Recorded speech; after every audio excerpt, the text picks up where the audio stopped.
तो आज हम लोग करेंगे जो PGCIL नॉर्थ रीजन 1 का जो हम क्वेश्चन सॉल्व कराए थे पार्ट 1 में 1 से 30 तक। तो आज हम लोग करेंगे 31 से 60 तक। ठीक है, तो अगर आप लोग अभी भी पार्ट 1 नहीं देखे हैं तो डिस्क्रिप्शन बॉक्स में लिंक मिल जाएगा, वहां से आप लोग देख सकते हैं। और अगर DFCCIL का भी आप लोग तैयारी कर रहे हैं तो उसका जो प्रीवियस ईयर क्वेश्चन एग्जाम हुआ था 2018 का एग्जीक्यूटिव इलेक्ट्रिकल का, वहां से मेरा चैनल से भी आप लोग देख सकते हैं। ओके, तो चलिए, welcome back to my channel learner and informer. This is Pronoy.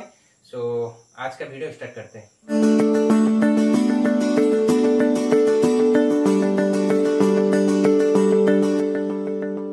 तो पहला क्वेश्चन देखिए स्क्रीन में क्या है। The net charge on a neutral atom of an element will be. जो न्यूट्रल एटम होता है उसका नेट चार्ज क्या होता है एक एलिमेंट का, वो होता है 0। Option number D.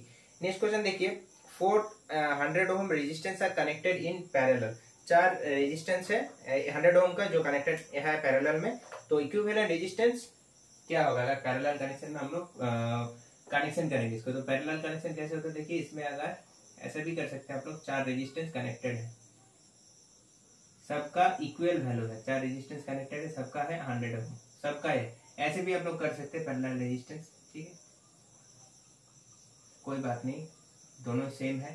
ठीक है, तो अगर पैरेलल में कनेक्टेड है तो हम लोग को क्या निकालना है, आर इक्विवेलेंट। तो फॉर्मूला क्या होता है, 1/r इक्वल्स टू क्या होगा, 1/r1 मतलब 100। 4 है तो 4 बार 100 लिखेंगे, plus 1/100 plus 1/100।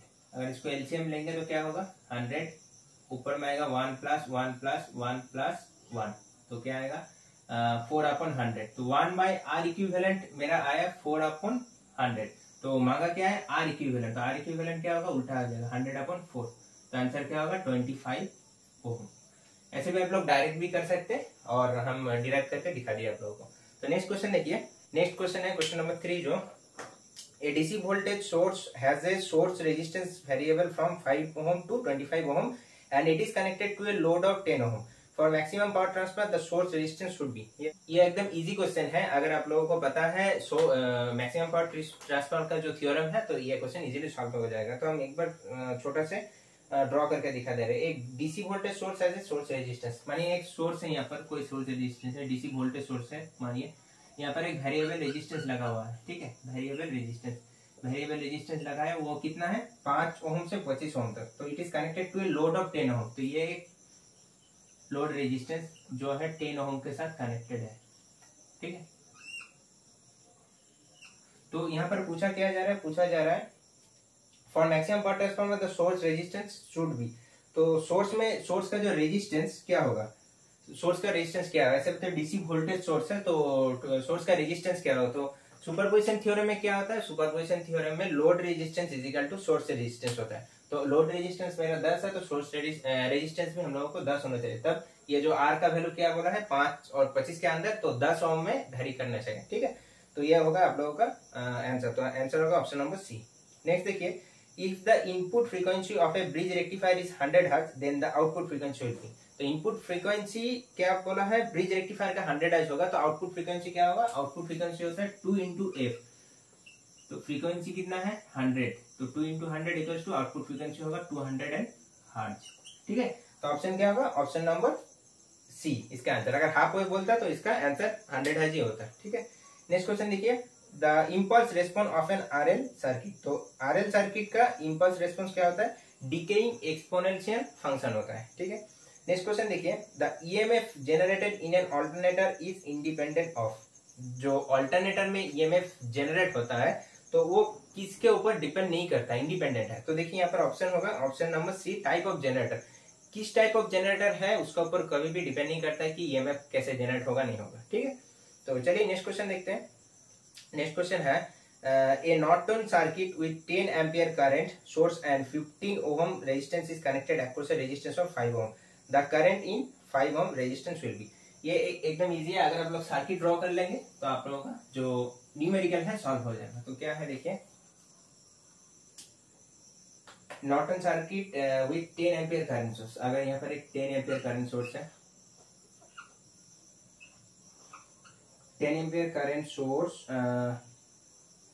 and 15 ohm resistance is connected across a resistance 10 ampere current source and 15 ohm resistance is connected across the resistance of 5 ओम। तो यहाँ पर एक 15 ओम कनेक्टेड है, इसके अक्रॉस में एक 5 ओम भी कनेक्टेड है, ठीक है।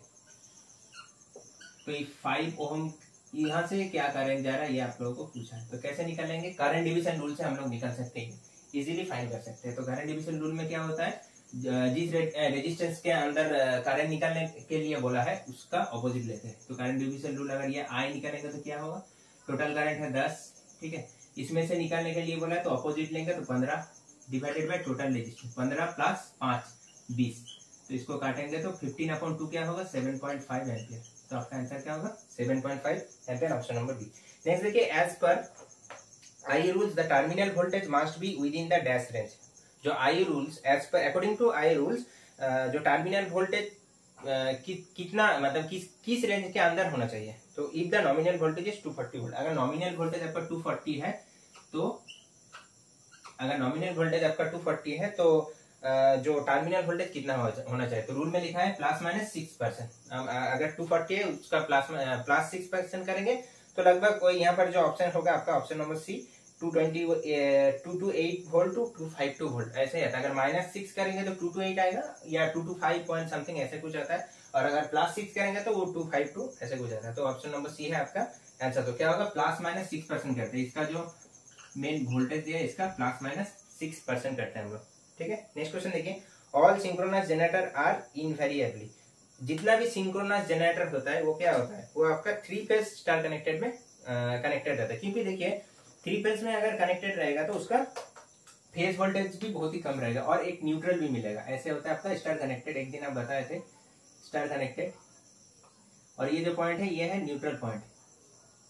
तो इसका क्या होता है, देखिए IL equals to phase current and load current same होता है, और BL is equal to √3 into VFS। जो फेज लोड वोल्टेज BL होता है वो √3 इंटू फेज वोल्टेज होता है। तो यहाँ पर क्या हो जाता है, आपका फेज वोल्टेज इस फेज में कम होता है, लेकिन डेल्टा में क्या होता है, डेल्टा में BL इजिकल टू VFS होता है, ठीक है। और डेल्टा सर्किट में BL इजिकल टू VFS, और क्या होता है, IL is equal to √3 of IFS, ऐसा होता है, ठीक है। तो चलिए नेक्स्ट क्वेश्चन देखते हैं। Which one of the following is not a characteristics of magnetic flux?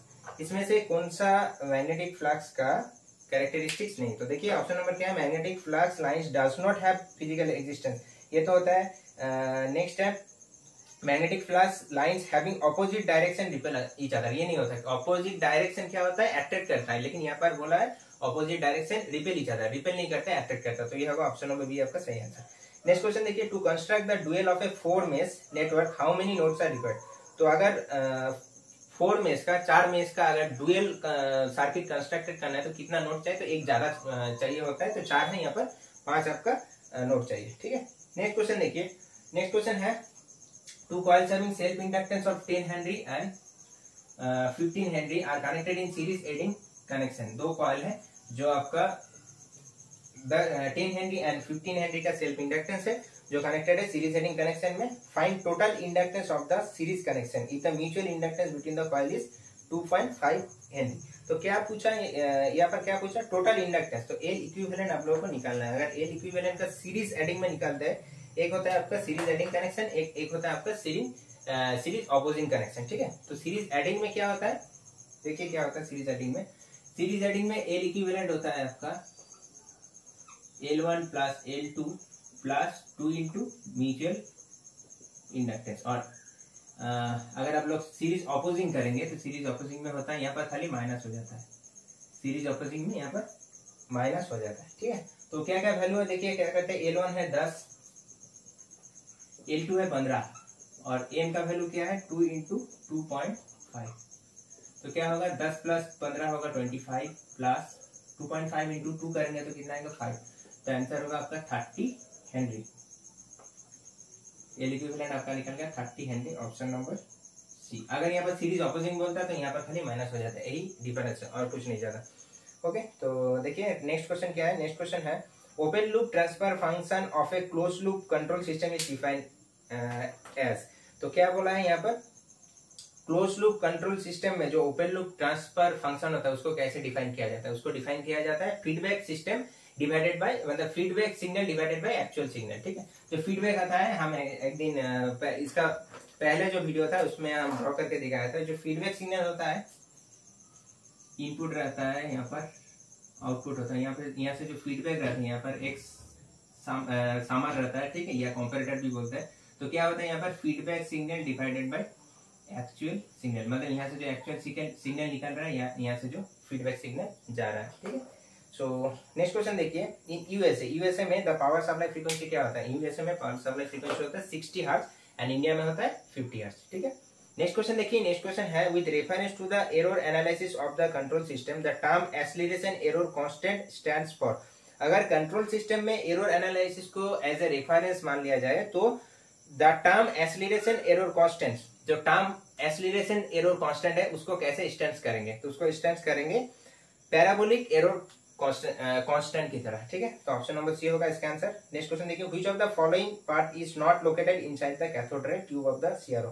तो सीआरओ जो कैथोड रे ऑसिलोस्कोप होता है उसके अंदर कौन सा पार्ट यहाँ पर नहीं रहता? देखिए, vertical deflection plate and horizontal plate and electric gun, ये तीनों इसके अंदर रहता है, लेकिन क्या नहीं रहता? टाइम बेस्ड जनरेटर इसके अंदर नहीं रहता है, ठीक है। नेक्स्ट क्वेश्चन देखिए, the outer most orbit of A germanium atom has dash electron. जो जर्मेनियम का आउटर मोस्ट ऑर्बिट है इसमें कितना इलेक्ट्रॉन रहता है? इसमें रहता है आपका 4 इलेक्ट्रॉन, ठीक है। और सिलिकॉन का भी आपका 4 रहता है। तो जर्मेनियम का एटॉमिक नंबर क्या होता है? 32 एंड सिलिकॉन का क्या होता है? 14, ठीक है। तो ये जो है ना, ये हम लोग कैसे करते हैं? 2 8 10 प्लस 4, तो लास्ट ऑर्बिट में कितना है? 4। लेकिन ये अगर 2 8 18 32 से करेंगे तो उससे बेटर हम लोग करेंगे रादरफोर्ड मॉडल जो होता है, रादरफोर्ड मॉडल केमिस्ट्री का, तो उसी से हम लोग कर सकते हैं, ठीक है। लेकिन यहाँ पर हम नहीं समझेंगे। अगर किसी को रिक्वायरमेंट है कि 4 कैसे आएगा तो हम सेपरेट एक छोटा सा वीडियो करेंगे, उसमें हम ऐसे करके समझा देंगे, ठीक है। डिटेल्स पूरा समझा देंगे, एसपीडीएफ क्या होता है नहीं होता है सब, अगर आप लोग कमेंट कीजिएगा तो। सो नेक्स्ट क्वेश्चन देखिए, impulse ratio of insulator and lighting arrester should be. तो इम्पल्स रेशियो इंसुलेटर का क्या होना चाहिए? ऑलवेज हाई होता है। एंड जो लाइटिंग अरेस्टर क्या होता है? लाइटिंग अरेस्टर का जो इम्पल्स रेशियो होता है लो होता है, ठीक है।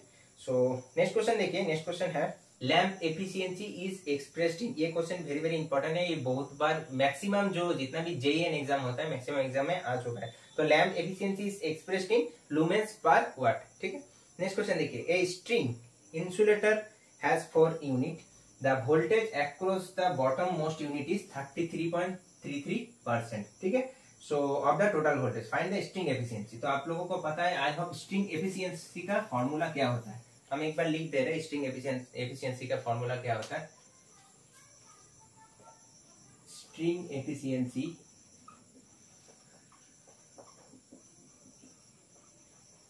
क्या फॉर्मूला होता है? Voltage across the string divided by number of discs into voltage across discs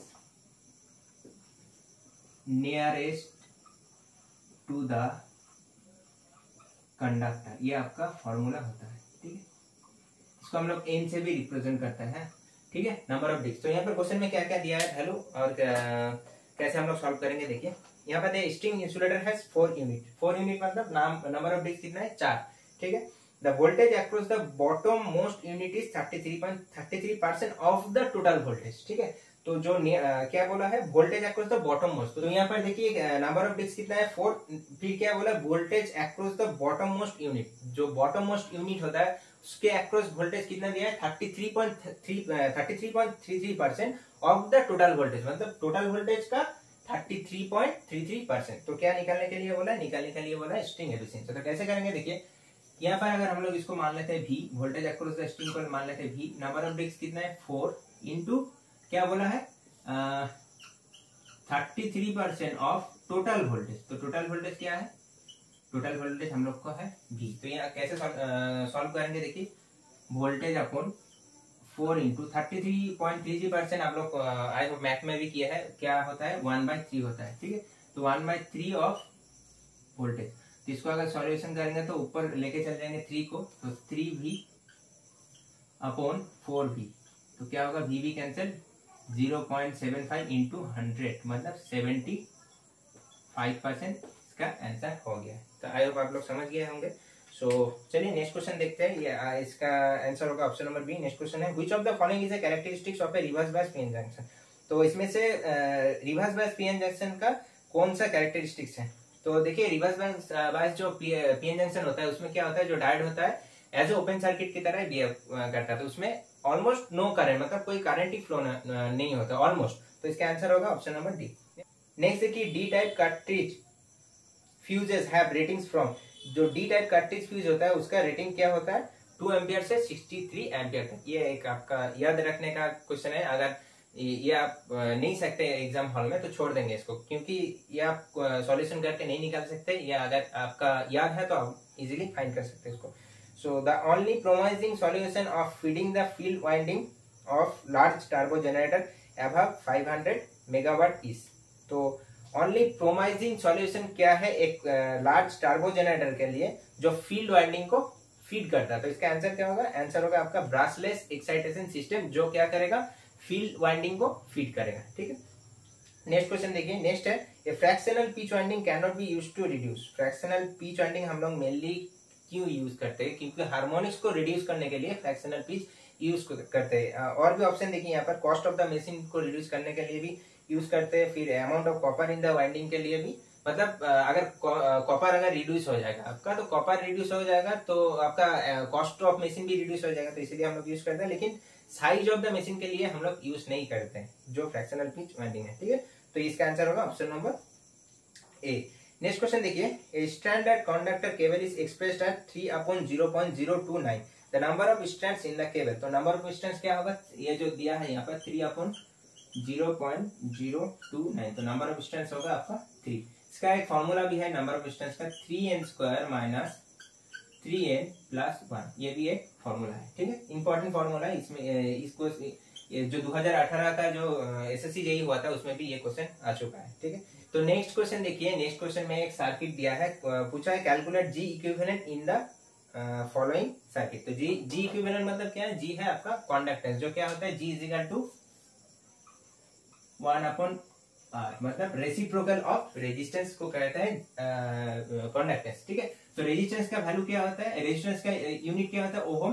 तो कंडक्टेंस का यूनिट होता है मो, इसको कहते हैं मो या तो सीमेंस भी कह सकते हो। तो एस फोर क्या होता है, सीमेंस। ठीक है, तो क्या करेंगे, अगर रेजिस्टेंस अगर यहाँ पर रहता तो हम लोग कैलकुलेशन कैसे करते हैं, नॉर्मली सीरीज को ऐड कर देते हैं, पैरेलल को जो जैसे हम लोग डिवाइड करते हैं वैसे करते हैं। लेकिन इसमें कैपेसिटेंस की तरह काम होगा, उल्टा होगा काम। मतलब यहाँ पर उल्टा देखिए, जी इक्वल टू रेसिप्रोकल हो जाता तो इसमें भी रेसिप्रोकल होगा। ठीक है, मतलब जो सीरीज है उसका ऐड नहीं करेंगे, उसको पैरेलल की तरह सॉल्व करेंगे, एंड जो पैरेलल है उसको ऐड करेंगे। तो देखिए यहाँ पर जो सर्किट है कैसे निकालेंगे। पहले तो ये दोनों देखिए 12 and 6 क्या है, सीरीज में है, लेकिन इसको हम लोग क्या बोले, उल्टा करेंगे। तो उल्टा अगर करेंगे तो 12 पैरेलल 6 होगा, तो कितना होगा 12 × 6 अपन 12 से 18, 6 1 6 6 3 18, तो क्या है यहाँ पर 4 सीमेंस। तो यहाँ पर दो पैरेलल में है, तो सीरीज में है, लेकिन पैरेलल की तरह हम लोग यहाँ पर सॉल्व करते हैं। तो क्या होगा 4 सीमेंस। तो 4 सीमेंस यहाँ पर आया, 4 से फिर 2 क्या है, पैरेलल में है, लेकिन हम लोग करेंगे सीरीज की तरह। तो 4 + 2 कितना होगा 6 सीमेंस। तो ये आपका आ गया नीचे का पार्ट, टोटल 6 सीमेंस। और ऊपर में क्या है देखिए 8 और 4 पैरेलल में है, पैरेलल में क्या करेंगे, सीरीज कर देंगे। तो 8 और 4 ऐड करेंगे तो कितना आएगा 12 सीमेंस। तो ऊपर में कितना है 12 सीमेंस और नीचे आया 6 सीमेंस। ठीक है, तो 12 और 6 क्या है, सीरीज में हो गया। तो 12 और 6 अगर सीरीज में हो गया तो कैसे हम लोग सॉल्व करेंगे, पैरेलल की तरह। तो फिर देखिए अगर 12 और 6 को सॉल्व करेंगे, मतलब हम डायरेक्ट सॉल्व नहीं करते, बेकार टाइम वेस्ट होगा। तो 12 और 6 अगर पैरेलल में है तो इसको हम सॉल्व करेंगे तो मेरा आंसर 4 ऐसी आएगा, मतलब 4 सीमेंस ही मेरा आंसर आएगा। तो ऑप्शन नंबर क्या होगा, ऑप्शन नंबर आपका ये होगा इसका आंसर। ओके, क्लियर हो गया है आप लोगों को। ऐसे question SSC JEE I hope 2019 का जो एग्जाम या 20 का जो एग्जाम हुआ था उसमें शायद आया था। सो नेक्स्ट क्वेश्चन देखिए, which of the following is a disadvantage of synchronous motor over induction motor for power requirement from 35 kilowatt up to about 2500 kilowatt. तो यहाँ पर पूछा है सिंक्रोनस मोटर का क्या डिसएडवांटेज है अगर पावर रिक्वायरमेंट मेरा 35 किलोवाट से 2500 किलोवाट के अंदर पावर रिक्वायरमेंट है। ठीक है, ओवर इंडक्शन मोटर। तो यहाँ पर जो डिसएडवांटेज है यह है आपका requirement of DC supply for field. Synchronous motor में क्या जरूरत होता है, 2 एक्साइटेशन का जरूरत होता है। नेक्स्ट होता है आपका फर्स्ट तो होता है आपका एसी जो 3 फेज मिलता है। नेक्स्ट क्या होता है आपका डीसी एक्साइटेशन का भी जरूरत होता है। ठीक है, तो ये आपका एक मेन डिसएडवांटेज होता है। नेक्स्ट क्वेश्चन देखिए, नेक्स्ट क्वेश्चन है 3 phase induction motor is wound for 4 pole and is supply from 50 Hz supply, calculate the rotor speed if the slip is 4%। एकदम इजी है, अगर आप लोगों को फॉर्मूला पता है S is equal to ns minus NR upon ns, तो easily find कर सकते हैं। तो देखिए यहाँ पर क्या क्या वैल्यू दिया है, तो हम लोग डायरेक्ट यहाँ पर क्या निकालेंगे, फॉर्मूला हम दो यूज करेंगे, ns is equal to 120 f upon p, ठीक है। दूसरा क्या यूज करेंगे, slip is equal to ns minus NR upon ns। तो पहले क्या करेंगे, पहले हम लोग सिंक्रोनस स्पीड निकालेंगे। फ्रीक्वेंसी 50 है, पोल है आपका 4, तो क्या 430 है, 1500 आरपीएम मेरा आ गया सिंक्रोनस स्पीड। और मेरा स्लिप कितना है 4%, स्लिप है आपका 4%, तो इसको कैसे लिख सकते हैं हम 0.04%। तो स्लिप क्या हो गया आपका 0.04 इक्वल्स टू, इसको हम ऐसे लिख सकते हैं 1 माइनस एनआर अपॉन एनएस, ठीक है। तो इधर अगर इसको माइनस करेंगे तो कितना आएगा, 0.04 माइनस 1 करेंगे तो आएगा 0.96 minus equals to minus NR upon NS कितना है 1500। तो अगर 1500 को इधर मल्टीप्लाई करेंगे तो यहाँ पर देखिए माइनस माइनस चल गया, तो एनआर का वैल्यू मेरा आएगा 1440 आरपीएम, ठीक है। तो ऑप्शन क्या होगा, ऑप्शन नंबर सी इसका आंसर हो जाएगा। तो लास्ट क्वेश्चन देखिए, लास्ट क्वेश्चन है phase modifier is normally install in, phase modifier कहाँ पर इंस्टॉल किया जाता है, वो इंस्टॉल किया जाता है आपका जो लॉन्ग ट्रांसमिशन लाइन में। तो क्यों यूज किया जाता है, क्योंकि वोल्टेज ड्रॉप को कंट्रोल करने के लिए फेज मॉडिफायर यूज किया जाता है। और कहाँ पर यूज किया जाता है, रिसीविंग एंड में, सेंडिंग एंड में नहीं, सेंडिंग से रिसीविंग जहां से करते हैं ट्रांसमिशन लाइन का, वहां पर यूज करते हैं, ठीक है। तो 60 क्वेश्चन पूरा कंप्लीट हो चुका है। नेक्स्ट जो पार्ट में वीडियो आएगा उसमें आएगा आपका 61 से आएगा आपका 90 तक, ठीक है।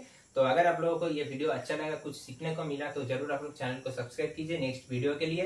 एंड इस वीडियो को भी लाइक कीजिए एंड दोस्तों के साथ जरूर आप लोग शेयर कीजिए वीडियो को, ठीक है। अगर आप लोग नहीं देखे हैं, जो पिछला वीडियो मेरे चैनल में अवेलेबल है DFCCIL का या आपका PGCIL का, तो आप लोग जरूर जाके चेक कर सकते हैं, ठीक है। सो आज तक के लिए इतना ही, thank you and good bye.